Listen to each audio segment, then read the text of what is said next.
Hey everybody, and welcome to Bevan's Builds, and today we're going to be discussing part 3 on how to build a pole barn.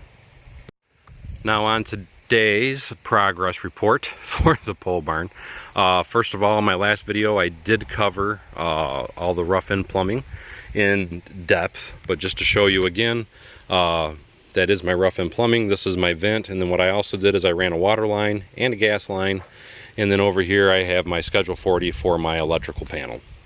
Now, the reason I ran it up so high is so I could anchor it there, because typically when you put in your lines like that, when the contractor comes in and starts pouring the concrete and such, the only thing that the contractor's worried about is they are worried about making sure they get the concrete in and they get the concrete smooth. They are not worried about getting any of your utilities or anything else nice and squared. So I made sure everything was plumb and level, and then I anchored it to the 2x4 so that way no matter how much they bump it, it will stay right where it's at, which is what I want it to do. And everything, just so you know, is stubbed out just about 12 inches out to the outer edge here, which, mind you, all this is going to be getting regraded even more, but like I said, just for my personal benefit, for future reference, I ran everything out here, so anytime I want to touch anything or attach to anything, the lines are already in the building and I have quick and easy access, well, depending on how quick you can dig a hole, to all my utilities to tap them in later. The first thing I want to point out is they did get all the rough-in carpentry done today. As you can see, I now have all my 1-foot overhangs and eaves, as I did want all that, because with any good building, I'm sure maybe you don't know, but if you don't know, with any good building, you want to have a really good, strong, or at least a minimum of a 1-foot eave.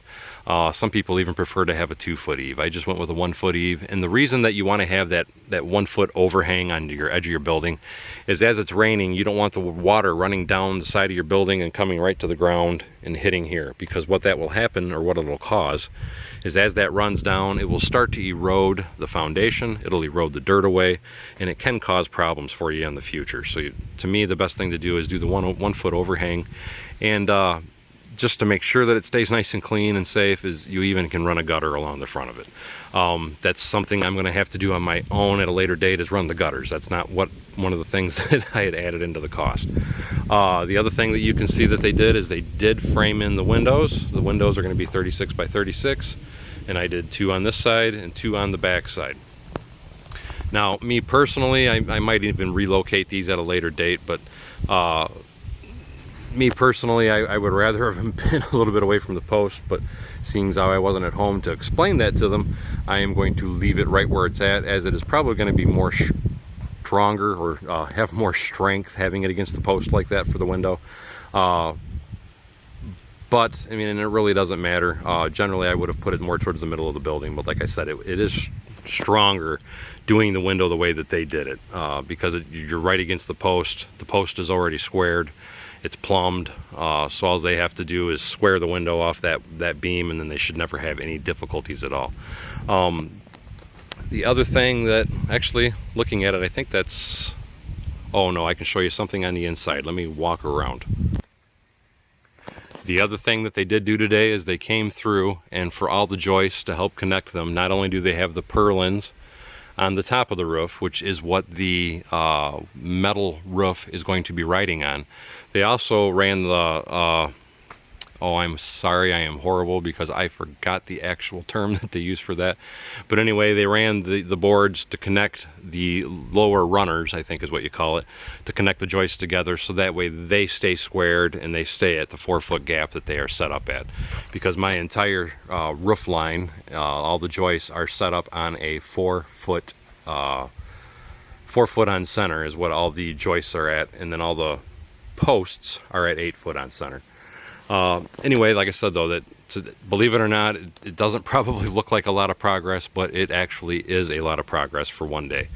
They were here working all day. They're supposed to, or at least they're hoping to, come in tomorrow, finish compacting all the sand down here, and start doing concrete. He said, because as you can see, and I'm sure you can probably hear it on my camera, it's getting a little weathered, it's wanting to try and rain. So he said he might end up having to postpone the concrete pour until Wednesday, but he's still hopeful he can try and do it tomorrow, but he can't promise it. So but he is still shooting for a Friday completion, which I'm pretty excited about because that's still actually ahead of schedule as far as I'm concerned. But anyway, that's all I have to touch on. You can also see the rough end plumbing here, which I just discussed on the exterior, but like I said, it's here. And in the video before this, I did discuss all the measurements that you need to know and the riser heights and all that stuff that you need to know for your rough end plumbing. So anyway, that is all for Bevan's Builds for today's video. Don't forget to like, subscribe, and share below. Don't forget to check out my other channel, which is Bevan's Bricks, if you're a huge Lego fan. And we'll see you next time on Bevan's Builds.